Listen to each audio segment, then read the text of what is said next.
To be the black sheep is to embarrass or bring shame to one's family. That does not accurately describe the adventure of Link. If Nintendo was embarrassed by or ashamed of Zelda 2, they definitely wouldn't have included it on the Zelda Game & Watch, which was specifically released in celebration of the series' 35th anniversary.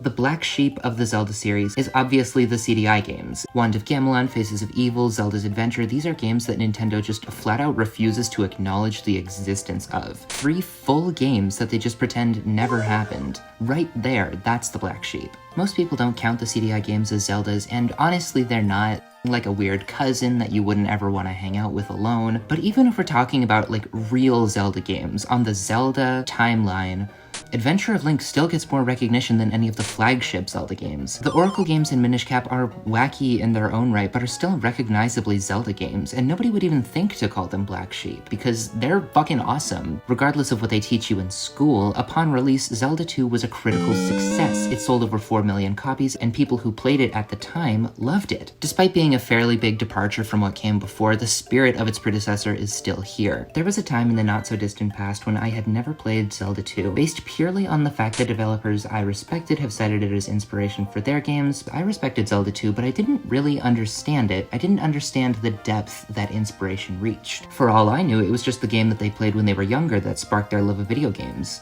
And then I just kept thinking about it. I really shouldn't be having opinions about video games I haven't played. So I played it.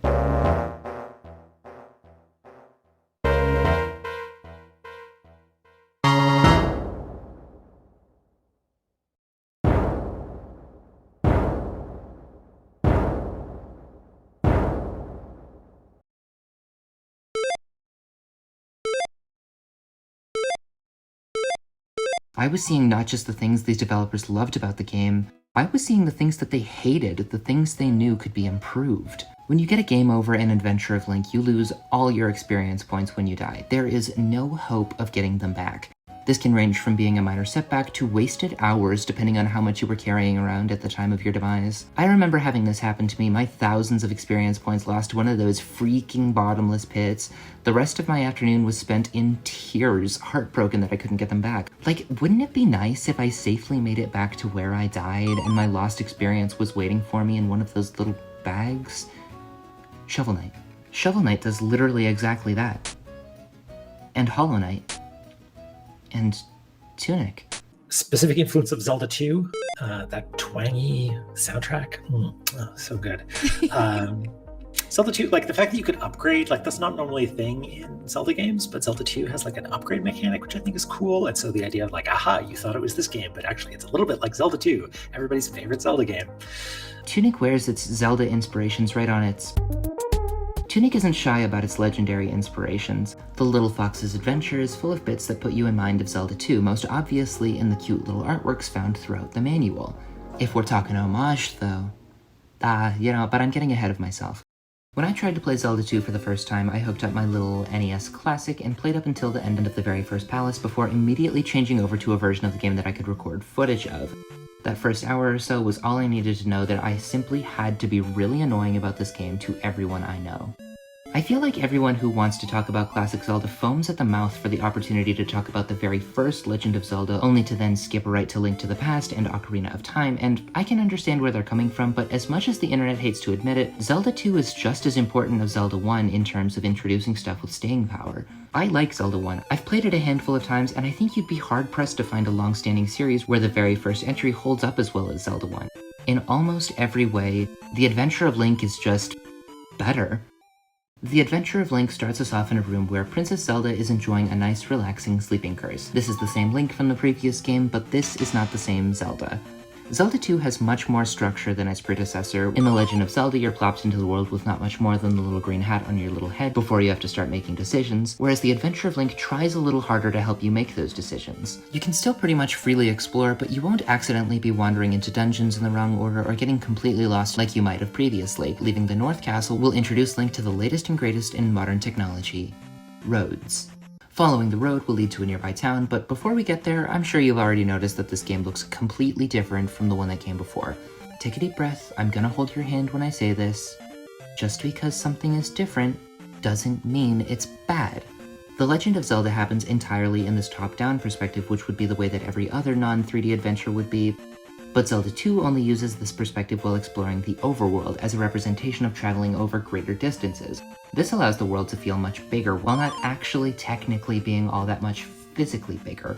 Link is essentially traveling by map in these sections of the game, and that's especially obvious when you look at the southwest portion of the map, where this little area is clearly intended to be the map from the original game. It's a very simple way of silently telling us how much more grand of an adventure this is, how much bigger the world really is. Despite the roads making it easier to decide which direction we should nudge our little buddy, we still need to decide. There's places to visit and people to meet regardless of which direction we head, but only one of them is the correct way to go. If you're not the kind of person who can deal with accidentally choosing the suboptimal path when playing a video game, I can see this getting on your nerves. Adventure of Link, due to it being a side-scrolling adventure, is full of these coin toss moments, and yeah, it can be frustrating to bump up against a locked door without any keys to open it just to turn around and go find a key, but I feel like I end up doing this a lot no matter what game I'm playing, so I really think it just depends on how much fun you can find in the moments between making progress. Anyway, the roads are just a suggestion, and I know where I want to go, so let's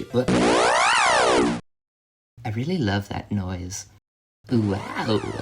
The combat is really where I think this game shines. In The Legend of Zelda, Link only has access to a very basic stab attack, but that works well for that game because his arsenal is full of items that are more effective in certain situations. Some enemies have specific weaknesses that can only be taken advantage of by attacking with the right weapon or hitting them in the right spot. This comes back a lot. In Zelda 2, the items that Link collects on his adventure grant passive upgrades rather than weapons that he can use, which means that the combat is more focused on swordplay. On the outset of this adventure, the only attack we can perform is that stab attack from the last game, but this changes as the game goes on. The towns are populated with many busy little townsfolk, something I think we can all agree on.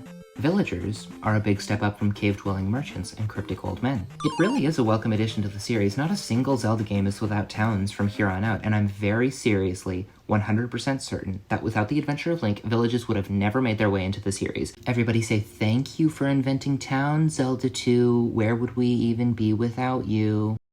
This does a lot to help establish a sense of community. If I had a nickel for every Zelda game that featured Link facing the dangers of the world largely by himself that was followed up with a sequel that established a theme of him finding community in the land he had previously saved, are people tired of this reference? I feel like it's transcended reference status and it's just something people say now. I still like it. The villagers are incredibly important to making the goal of this game achievable. In Zelda 1, the hints range from cryptic to notoriously unhelpful, whereas the townsfolk in Zelda 2 genuinely provide helpful tips that give an idea of how to proceed. This lady tells you that there's a magic upgrade in the cave near the North Castle. I already knew she was gonna say this, so I grabbed it right at the beginning of my adventure, because I'm just silly like that. Sometimes the clues are worded a little bit funny, but as far as I can tell, this was a hardware limitation as opposed to issues with localization like The Legend of Zelda had. They're still kind of cryptic at times, but even the cryptic ones make sense eventually. Right away, Zelda 2 makes it very obvious that talking to the people of Hyrule will be nothing but helpful to you, especially if they just happen to step outside when you're walking by.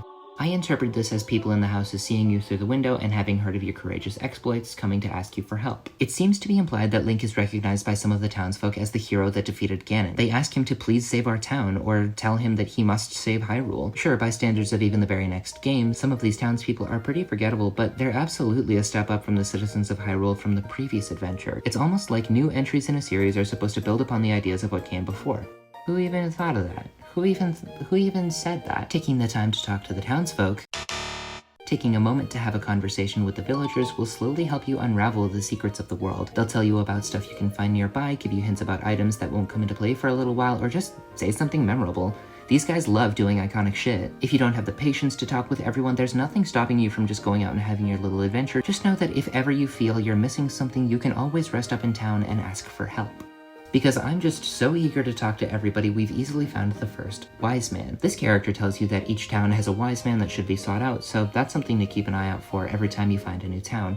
They always grant Link a new spell, and these are almost always necessary to the progression of the game. The first spell Link learns is Shield, which increases his durability and is incredibly helpful to keeping him alive, especially right at the beginning. Yeah, this goes on the list too. Sure, Zelda 1 featured a couple magical items, but magic that Link has an innate ability to make use of is all Zelda 2, baby. This magic meter, the one that people are desperate to make a return in future Zelda games, introduced in Zelda 2. That's crazy. Gotta remember that sometimes. While I'm in the neighborhood, even the sages of the Zelda series are an evolution on the idea of Zelda 2's Wise Men. The Wise Men, or at least the title Wise Men, makes a return in Link to the Past, and that same title in later games is replaced with Sage. This allows the sages to no longer be limited to old guys in robes, which is a good way of keeping things from feeling stale. So yeah, With this new spell tucked into his little hat, all that's left to do is get out there and figure out where to go next. Continuing to follow the road will have us end up at another nearby town. We're told not to go south without the candle, and so we need to go find the candle. Next objective. Easy. There was a kid back in Raru Town that said the candle was in Parappa Palace, and taking a quick peek at the manual, we find out Parappa is this little area over in the east, which is accessible through this cave. Going through these caves at the beginning of the game is tricky because there's no source of light. If you pay close enough attention, you can kind of figure out where the monsters are, but it's, you know, you're gonna bump into stuff in the dark. That's just how that works. It's realistic that way. Come on, guys. It's realism. Once you've got the candle, though, you never have to worry about dark caves again. If you play the game the way that you're supposed to, you should have the candle before exploring this cave in Tantari Desert, but you can also just be stubborn and push through to grab this trophy earlier, which would let you learn the jump spell a little early, but there's really no reason to do this. I did this the right way last time, so I just wanted to goof around a little. That's not a crime. Before you know it, we're in a new little area to explore. Of course, you can just go directly to the palace and check that out, but come on, you gotta explore a little bit to forget all the stuff in this game. Just like in the last game, we are rewarded for exploring, and now we're all kitted out to take on the palace, which is where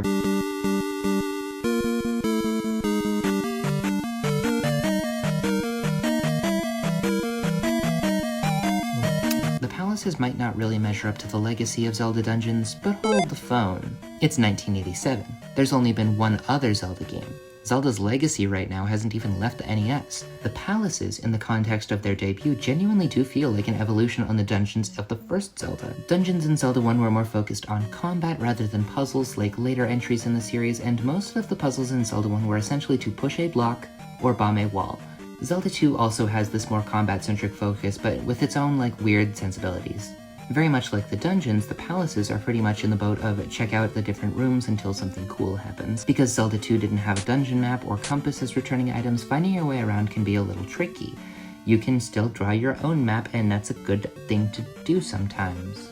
The dungeons were definitely a little bit more clever about their layout. They lock off certain areas until you find the right item much more often than the palaces do. But the enemy encounters here just feel way better. Combat strategy in Zelda 1 usually boils down to just using the right item on certain enemies or letting the sword beam do all the work. Zelda 2 though, no items. The sword beam, useless. It's just you and your sword skills here, baby. The more you play, the easier it is to figure out how you should approach enemies. Kinda like how you level up. You level up in this game, you level up in real life. They meet each other here. The first few times I encountered a Stalfos, for example, I got pretty consistent results by striking their shields to put some distance between us before ducking down to slash at their knees. You know, like honorable knights do. As I progressed, though, I figured out I didn't need to put that distance between us and could just go straight for the legs. Stalfos in Zelda 1, though, you just gotta hit them. Or like the Dark Nuts, they can't be hurt from the front, so you need to attack from the back or the side. The problem is, they never sit still, and they're impossible to predict. Zelda 1 also just gets way too comfortable filling a room with these guys. It's not challenging, it's just hard. You could use some of your precious bombs, but then if you need to bomb a wall or are locked in a room with Dodongos, you're kinda stuck. On the other hand, Dark Nuts in Zelda 2 don't exist. This is an iron knuckle, and you're a fool for not knowing the difference between these two guys. These two guys. They use their shields, so you need to pay attention to properly aim your attacks. Or you can jump and aim for the head, which is a better way to deal with them, but you might not think to do that until facing the boss. Okay, yeah, I beefed it, but you don't have to laugh at me. Rude. Zelda 2 is the only game in the series to feature a lives system. Losing all of your health will start you back at the beginning of the screen you died on, refilling your health and magic, but if you die over and over again and hit the game over screen, you lose all of your gained experience points and get shipped back to the North Castle where we started our adventure. A lot of people point to this as one of the more unforgiving things in Zelda 2. Can I take a quick second to talk about how dying in the first Zelda works, just so I can make a point? In The Legend of Zelda, if you die while exploring the overworld, you get sent back to the screen where we start the adventure, and when you die while exploring a dungeon, you get sent back to the entrance of that dungeon. You only ever respawn with 3 hearts, which is not a huge deal in the beginning of your adventure, but once you're a handful of dungeons in, trying to explore with just 3 hearts is like trying to explore while carrying a sign that says break my legs and stuff. Some of the dungeons are close to fairy fountains, so you can make a quick stop to refill your hearts, but then you're at risk of dying outside the dungeon, which would put you all the way back at the start. Staying stocked up on Old Lady Potion is a good way to prevent this from becoming too much of a problem, but unlike Grandma Soup, Old Lady Potion ain't free. Zelda 2, allowing you to retry whatever it is you were doing when you died with full health a few times before sending you all the way back, is actually less punishing than the way it works in Zelda 1. Even once you do get that game over, it's actually not that long of a trip to get back to where you were, especially once you've unlocked items like the hammer and boots. The only place in the game I think actually does take a long time to reach is the Grand Palace, but we'll get there. We'll get there. You retrace your steps and make your way back to the first palace and find your way to the boss. As a first boss fight, I think it's actually pretty good. It's not overly difficult, and his horsey head is obviously his weak point. This fight is what made me think to try aiming for the head on other enemies, and that's a nice little bit of design. If you figured it out before the fight, you know how to handle him, and if it's a strategy that you're just picking up now, it can teach you something about similarly armored enemies. So you kill this guy, put the crystal here, and successfully complete the palace. Nice. Except I didn't complete the palace. See, when you fully explored a palace in Zelda 2, it crumbles to ruins afterwards, which is to say when you have the dungeon item and after you beat the boss, you no longer need to come back here. On my first real quick run through of this part of the game, I made sure to grab the candle before clearing the boss, and I thought it was weird that when I left the palace, it had turned to stone and was no longer a place I could visit. This time, however, when I exited, the palace was still standing, which made me realize why it does that. If you accidentally leave without the dungeon item in Zelda 1, you might not even realize you missed it until you need to run all the way back and find it. In Zelda 2, if you happen to miss the item, there's a visible indicator that you forgot something. This is probably something first-time players would encounter later on when a more complex palace doesn't turn to stone in the same way previous ones did, but I'm glad it happened here instead of like Dungeon 5 or something. This is also in the manual, in case you were wondering. I forgot to remember to read the manual. This causes me a number of problems in the future. Run back in, grab the candle, keep making progress. You almost immediately see the effect of this item, as caves that were previously blacked out are now nice and lit up. This would be the time to check out those other caves in the dark if you haven't already. Snag the magic upgrade and the trophy that lets you get the jump spell so you can successfully make your way through this tunnel. A strategy that I adopted when I was getting dangerously close to that game over and losing billions and millions of experience points was just to take out some nearby enemies and then purposefully take the game over to get all my lives back without losing too much progress. This is called doing a grindy thingy. You don't need to do it, at no point do you need to do it, but sometimes it's just the easiest thing to do. Seeing that freaky piggy stings way less when you know you aren't really losing all that much progress. Trucking on through the swamp before crossing the bridge and making your way to the water town of Saria, you'll probably stumble into this extra life over here and look back on this moment in horror, knowing that you'll never see this one up again. The extra lives in this game are unfortunately not very helpful. Collecting them only temporarily adds an extra life to the counter, but permanently removes them from the world. That's really weird. The way other games handle 1-ups is much more rewarding, as once you know where they are, you can always grab them next time you're passing through. It's like a nice little pat on the back, letting you know you did a good job finding it and then giving you that extra leg up the next time you make your way through here. If an upgrade gives you a temporary effect, it should be replenishable. If an upgrade can only be collected once, the effect should be permanent. What happened here? In my heart of hearts, this feels like a programming error, but my brain of brains knows that this is just poorly designed. Saria is where you get the life spell, one of the most important spells in the game, and yeah, the way you unlock the spell is a little weird. There's really no indication that this empty house is where you find the mirror under the table, but I'm pretty sure it's the only empty house in the whole town, so it's kind of fair to assume that there's something in here somewhere. These townsfolk don't really ever seem to leave the town they live in, so if she lost her mirror, it has to be somewhere in town. Am I just making excuses? It might be cryptic, but I don't find it nearly as cryptic as some puzzles from Zelda 1. I did have a distrust of tables from this point on, and always made sure to check, just in case. Nothing came of this, but, you know, always good to scare your players into checking for secrets. Whatever, while I was complaining about something in a game from 40 years ago, Link wandered all the way over to the Swamp Palace all by himself, like the independent little guy he is. Look, he found the handy glove all by himself. He really is on a little adventure, huh? The handy glove lets you break these breakable blocks. Very slowly. In my annoyance at how slowly you break these breakable blocks, I was slapped in the face with the realization that this is a thought that somebody else has clearly had before. This is actually the only palace in the game where you need to get the item before you're allowed to take on the boss. You know, that Zelda thing people love.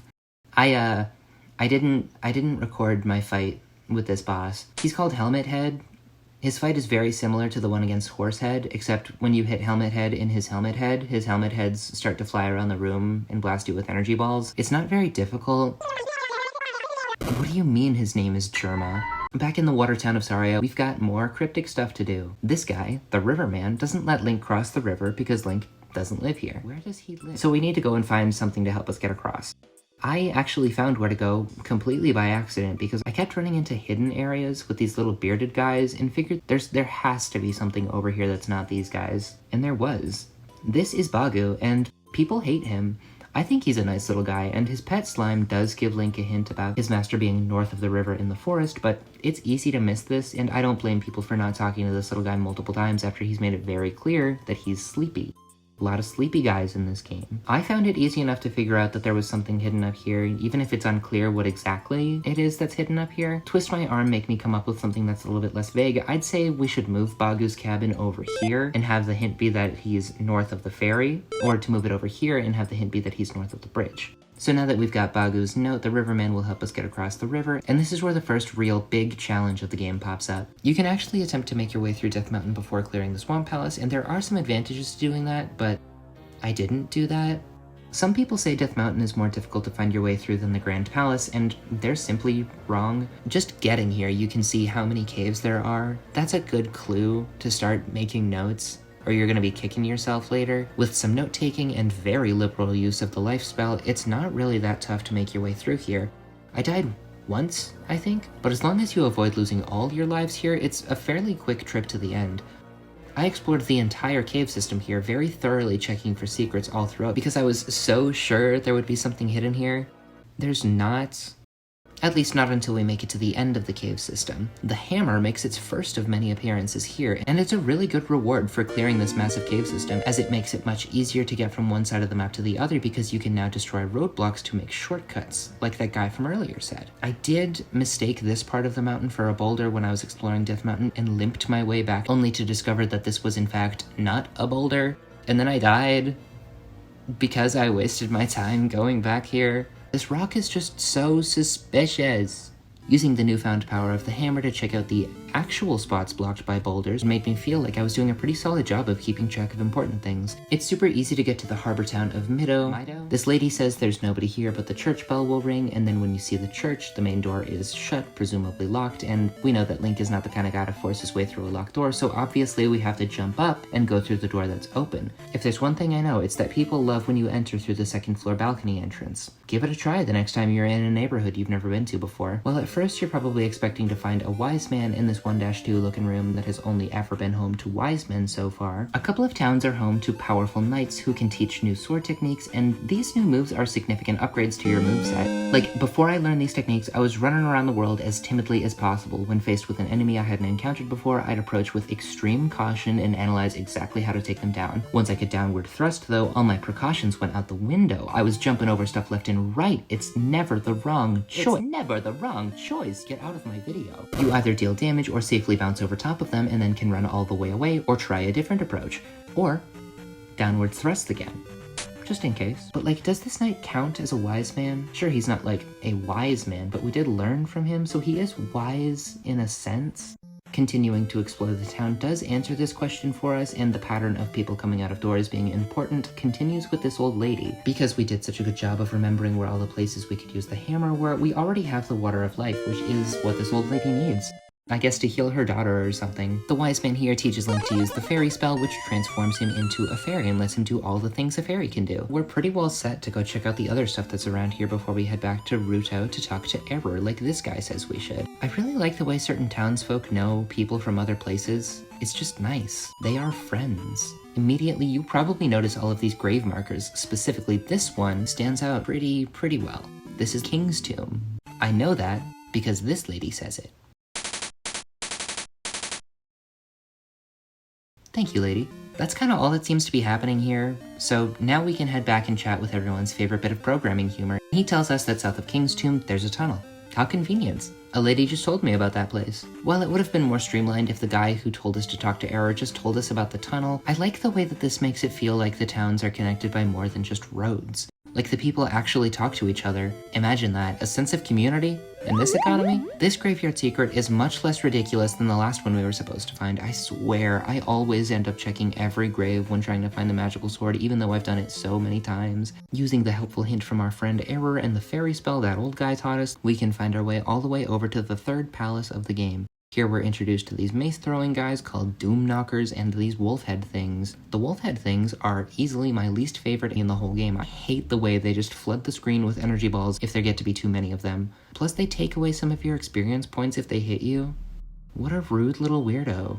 This is where you'll find the raft, which I wish had a couple more uses, but it's fine. This palace is pretty straightforward. I was surprised it didn't incorporate the fairy spell all that much, but it does make use of the downward thrust pretty well. The boss here is Rebenak. He's just so silly to me. Because Link doesn't have proficiency in animal handling just yet, we have to take part in a one-sided jousting match. Like most horses, Rebenak's trusty steed is susceptible to downwards thrusting sword attacks, and once he's forced to fight on an equal playing field, Rebenak fights the same way other blue iron knuckles do, by throwing an ungodly amount of daggers that require an insane amount of luck to defend against. It's easy to underestimate this guy. You kill a guy just like him on the way to this room, but I guess his desire to avenge his poor nameless steed gives him the will to fight more bravely than any of his brothers. Taking this fight a little bit more seriously, we can drop off our third crystal and head back out to test out our new raft. This little moment of Link sailing from the left half of the map to the right half of the map was actually once claimed to be the moment right at the beginning of Link's Awakening, as like a weird little intermission for the adventure he's already on. This is obviously not the case today. Even back when there were only 4 Zelda games, the timeline was something people found a way to disagree on.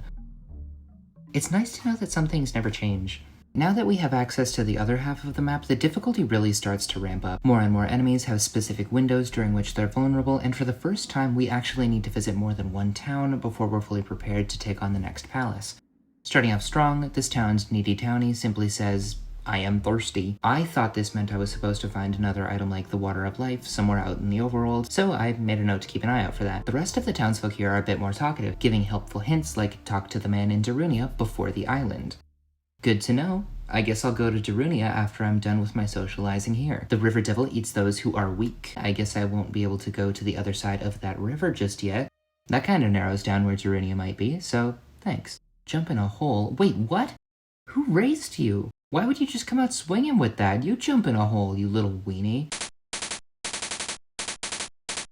Oh. Okay, that's on me. I should really let people finish their thought before reacting.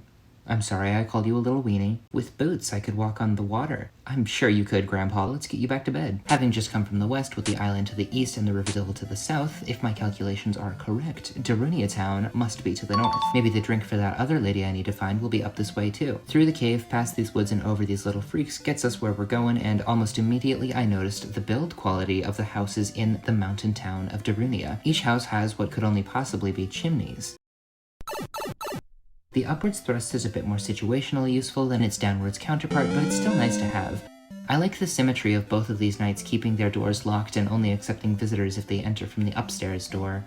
They are friends. The townsfolk are as helpful as ever, and this lady actually has a hero-level problem to solve. Sure, anyone could have helped that girl find her mirror, or that other girl with her thirst, but rescuing a kidnapped child is definitely something only someone as capable as Link can pull off. Before we get on that though, we still have to talk to the man in Darunia, and he's definitely got something important to tell us. Zelda 2 gets a lot of flack for having intangible walls that Link can walk through, but they don't make an appearance in any palace until after we can find this guy who tells us the palace has a false wall, and then from that point on, we know to press up against or jump into every wall just to be sure. The lady that sends us over here stands out from the rest of her fellow Nibiruanites as she refuses to mill about, so it's hard to miss the hint that we need to talk to this guy in Darunia. Yeah, it's not perfect, but it's not like you're not warned about it. Once I found out that this was something that could happen, I was jumping against every wall that looked even a little suspicious.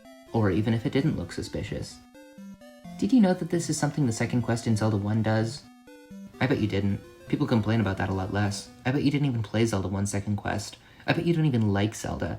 I bet that I didn't find anything to drink on my trip between towns, so I decided to more closely inspect Nibiru. Something I overlooked on my first visit were these fountains, which I originally thought were just a cute decoration that doesn't show up anywhere else, but coming back from Darunia, where the cute decoration that doesn't show up anywhere else plays directly into unlocking a new ability, I connected those frickin' dots so good. After, I guess, talking to the fountain? Yeah, this is... Want to get some water. This sounds like the fountain is asking Link if he wants water. which I guess he then accepts. This lady could probably just walk over here and get her own water, but sometimes it's nice to have someone do something for you even if you can do it yourself. Or maybe the fountain doesn't want to talk to her. So now we have fire, and I'm pretty sure that means we're all set. New spell, new sword technique. I know we need to keep an eye out for holes to jump in and false walls, so yeah, I think we're good to go. Despite its name, Maze Island isn't super complicated to get through. There's some hidden goodies around, but mostly I just wanted to get to the palace, which is where I'm sure that kidnapped child is being held. You know, trapped behind a false wall, or behind the boss that's weak to the fire spell. That makes sense. This palace has some annoying brand new enemies, clearly and obviously different from the last game's Wizrobes. These are wizards. They can't be hit with your sword. They shoot a little magic projectile. Could this be the introduction of my very favorite key item in Zelda history? The key item is Grandpa's boots. He is not getting them back. Okay, so if we don't get the mirror shield here, I simply must have been wrong about the wizards hinting towards a reflection-based boss battle. That's okay. Even some of the best games don't have a mirror shield, so it's really not that big of a deal. The fact that these guys don't take damage from the fire spell is definitely not something I'm noticing right now. I have a special wall I'm supposed to keep an eye out for. I can't notice two whole things at once. I'll get overwhelmed. Getting all the way to the boss. Getting all the way to the boss makes me realize I've done something incorrectly. The child needs rescuing before anything else can happen. I should have known. He's over here. I did in fact find him by accident. Lifting the lad above his head, Link can now make his way back to Darunia and get the spell we actually need, and then, yeah, that makes sense. I knew this game would have a mirror shield in it. All the best games do. The man in Darunia was not this random guy like I had assumed, but the wise man. And the false wall hint is actually for the next palace. I was jumping up against walls for no reason, like some kind of dunce. I felt a little silly being so confidently wrong in what it was I needed to do, but at least now I can get back on track. This actually happens to me kinda often, where I assume things about how the game is gonna play out and then I get lost in a weird corner. This boss fight is more of a test of reflexes than anything else. The only way this guy can hurt you is if he teleports directly into you, so it's pretty easy. If you do it right, that is. Delivering the pizza, we get our next level. Because I did a bunch of extra stuff and already talked to all the townsfolk I needed to, we can new boot goof all the way directly to the next palace. The water tiles that you can walk on are identical to water tiles that you can't walk on, which is a bit weird, but doesn't really cause too many problems. This heart is super easy to miss though. This guy is really not that good at what he's supposed to do. The next palace, I'm not sure if it's actually that much more complex than the ones that came before, but for the first time I was getting really lost trying to find my way around. I had to bust out the old pencil and paper to keep track, something I haven't had to do since Death Mountain. I like that this dungeon has this weird part at the beginning where you need to use fairy to get up, but because you're a little fairy you can't grab the key, you need to come back to grab it.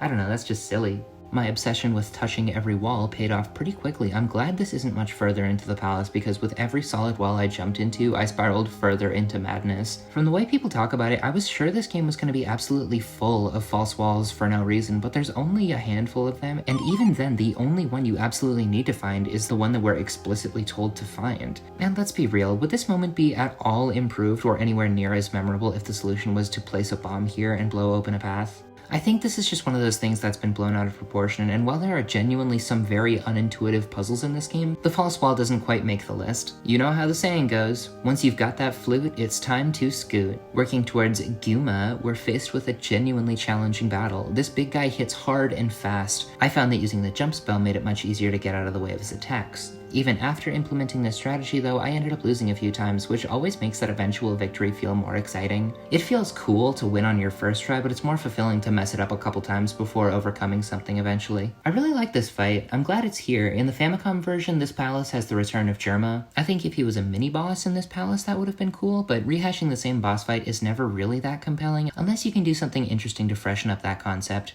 Maybe he needs more helmets. Or more heads. Anyway, palace done. Let's head on down to Georgia and play a song for that river devil. Oh my god, I played my little ditty for him and he fucking died. I should have known, I don't know how to play this darn thing. I need lessons. It's a little rough to get through this canyon area without getting absolutely wrecked by rocks, but they don't do all that much damage, so it's fine actually. I find this a lot less annoying than the bridges with the fish and the bubbles and the rocks and the stuff. I am so bad at dodging the fish. I feel like they're out to get me. And the bottomless pits. The bottomless pits. We'll get there. We'll get there. It's okay. I might be battered and bruised from getting over here, but the town is like right there, so I can like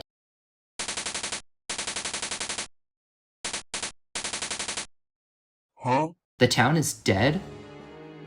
This is awesome. I mean, the town being dead is sad, and I'm a bit annoyed that there's nobody here to heal me up, but this is like, it's what they did with Great Fish Isle. Or I guess they did the same thing to Great Fish Isle that they did here. I adore that they took the time to actually make good on the promise that Ganon's minions are a genuine threat to the people of Hyrule. All those people from earlier in the adventure beg Link to save their town, and here we see what could become of those towns if we were to fail. Maybe the people we've already met knew the people who once lived in this town. It's small things like this that do a lot of the heavy lifting for Adventure of Link's story. The wise man here says we should go to the woods in the east, so my plan is just to go as far east as I can and hopefully wander into the spot I need to. The monsters around here are kind of scary, but at this point Link is powerful enough that they're easy enough to deal with, and we can pretty easily make our way to this secluded little wooded area. Walking around, checking every inch of the woods like how I found Bagu, this time I found nothing. But there needs to be something here. Usually the most recent dungeon item comes in handy, so I tried using the flute we just picked up, but even playing it on every square up here, nothing happened. This little spot absolutely feels like there should be a secret somewhere. I started to think maybe I had gone too far east, but this is the woods to the east. There needs to be something here. I was stumped, which is when I remembered to remember it's 1987. The game manual is an artifact of an age long past, back when the technology to include extra stuff like extended story information, detailed maps, and item descriptions just wasn't possible. Trying to play an NES game without the manual is like trying to play a modern video game without the shoulder buttons. It really does make that much of a difference. Zelda 2 is 256 kilobytes, which isn't the smallest NES game, but it's certainly not the biggest. To give you a reference for how absolutely tiny 256 kilobytes is, look at me. I am almost exactly 5 times the file size as Zelda 2. That's insane. I don't even think I can comprehend that. So I looked in the manual to see if there was something I might have missed, and right there, plain as day, it can break rocks and cut down trees on the landscape map. The hammer was the key to success here, and while at first I was kind of annoyed that there wasn't someone in a town somewhere that mentioned this alternate use of the hammer, if there was someone in a town somewhere that mentioned this and I happened to have missed them at this point, I would have had no idea what to do. Instead of running back to every town I'd been to so far just to see if I accidentally ignored somebody, I just picked up the manual and looked at the item descriptions. To be honest, I'm glad I didn't know the hammer could do this until now, as this surely would only lead to biggering. This moment kind of frustrated me, but looking back on it, it's one of the moments I'll probably always remember from Zelda 2. It's a little embarrassing that I didn't even think to try the only other button on the darn controller, but in my defense, the only thing the hammer has done up until this point is break rocks, and last I checked, trees are not rocks. So now we're in Hidden Kasuto, and the people living here will confirm that they were all originally from the ruined Kasuto we visited earlier. I really like that we get to actually see what happened to them.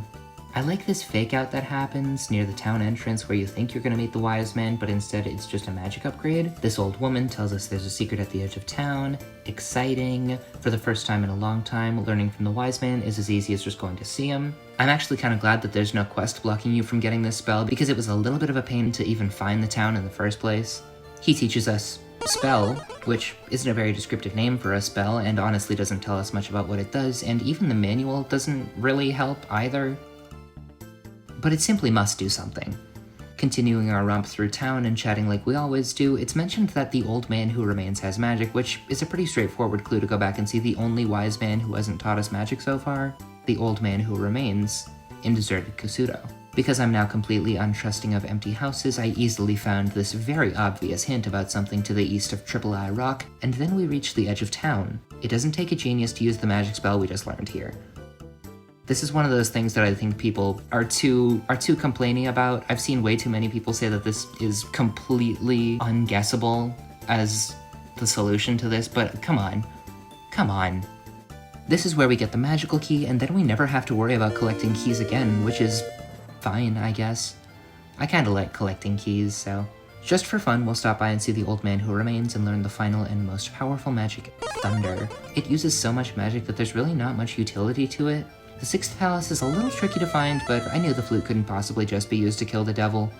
I thought maybe it would reveal one of these rocks to actually be the hidden palace, but close enough, you know? Because we're not chasing keys this time around, this palace needs to be tricky in a different way. You know false walls? This palace is home to a few false floors, which can be annoying, which can be kind of punishing depending on how much health and magic you've got. You also need to be careful not to use too much magic before a certain point because the fairy spell is needed in a few spots here.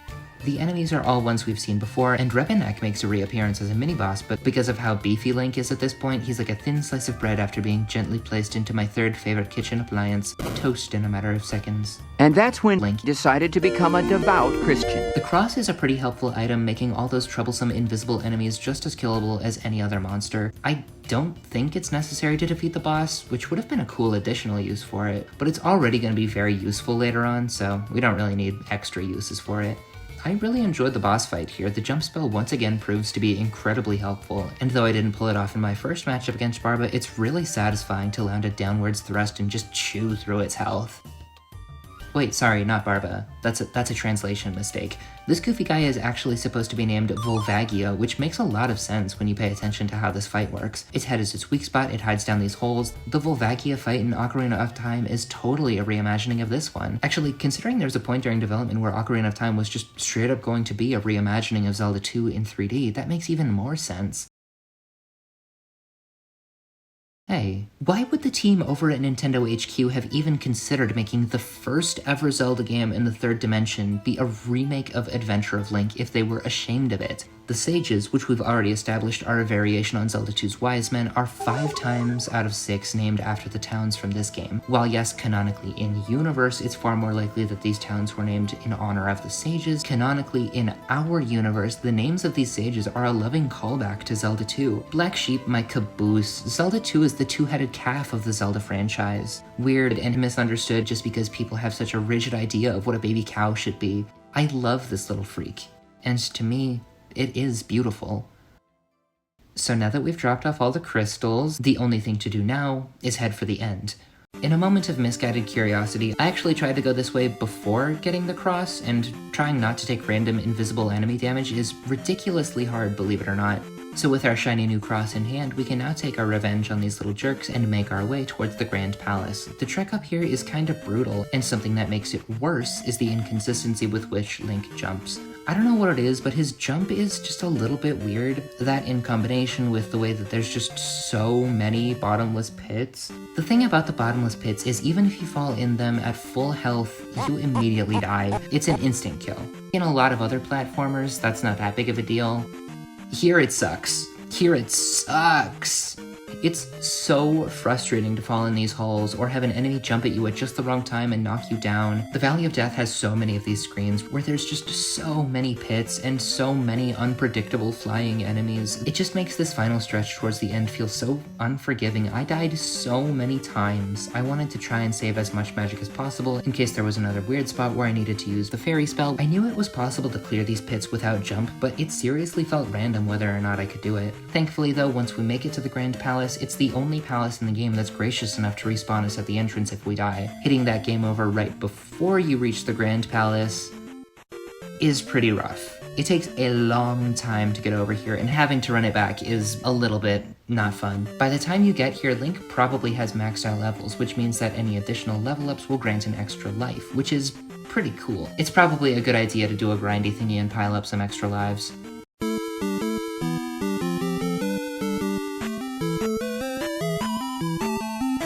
The Grand Palace is huge. There are so many long passageways and elevators that it's so easy to get lost. Not that I knew it at the time. On my first trip down, I completely lucked out and went almost exactly the way I was supposed to go. I got about 3/4 of the way there before losing all my lives, and then decided I should check out the other paths I didn't take just in case there was something in the other direction that might have been important.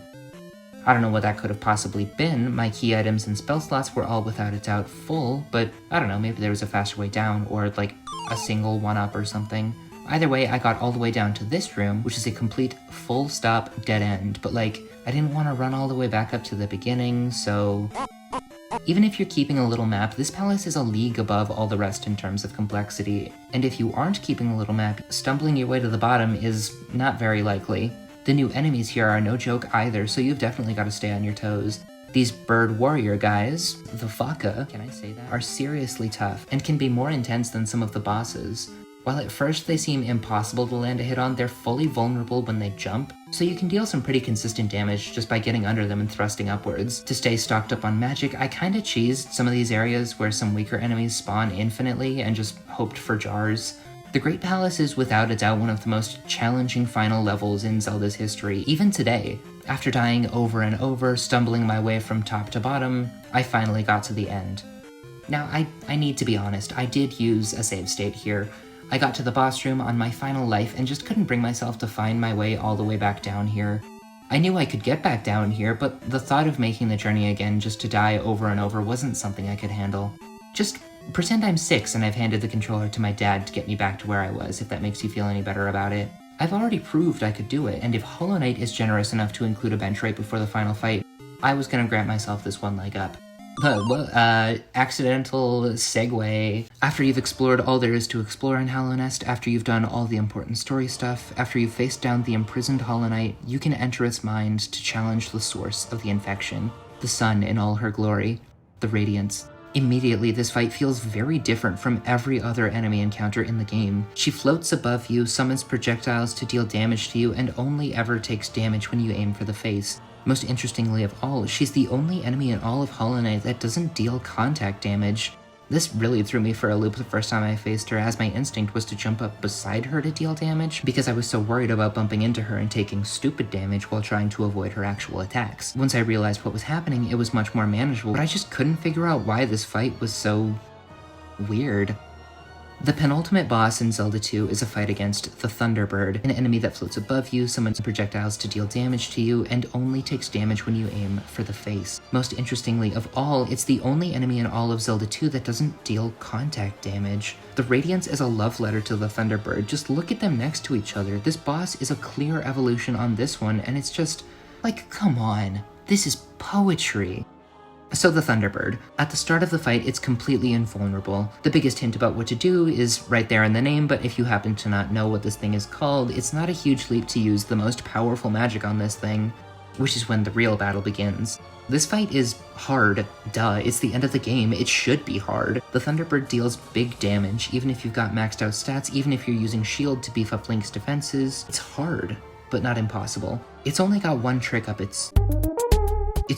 attack to throw at you, but dodging these fireballs feels wildly unpredictable, and the tiny arena quickly becomes very dangerous to stand in. Jump makes it easier to land some more consistent hits, and after trying over and over, I eventually got it. I probably spent nearly 30 minutes trying to take it down, but I knew this victory wasn't worth celebrating just yet. I knew what was about to happen. Stepping into the next room, the final fight of the game begins. The final test is against your own inner darkness. Dark Link.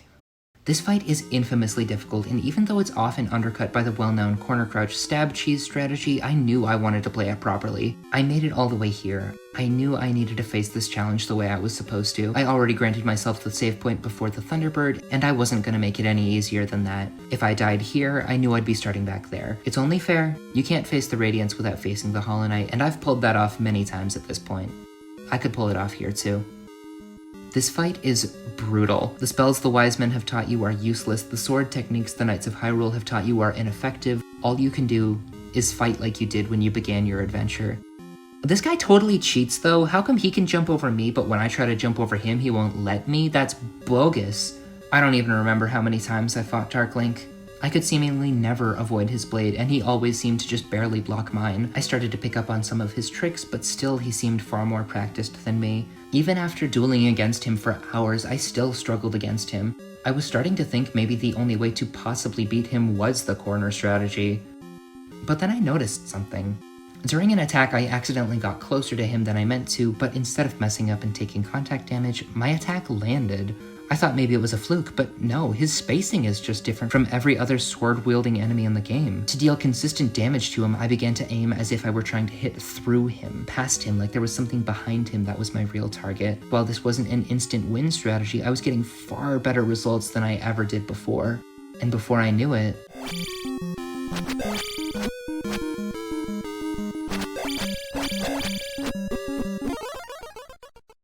I had him. This victory didn't feel like a fluke. It felt like I had slowly learned how to take him on. This fight felt like a trial I had overcome. And so Dark Link is defeated. Link earns the Triforce of Courage, and sleepy Zelda finally wakes up from her nap. You are a real hero.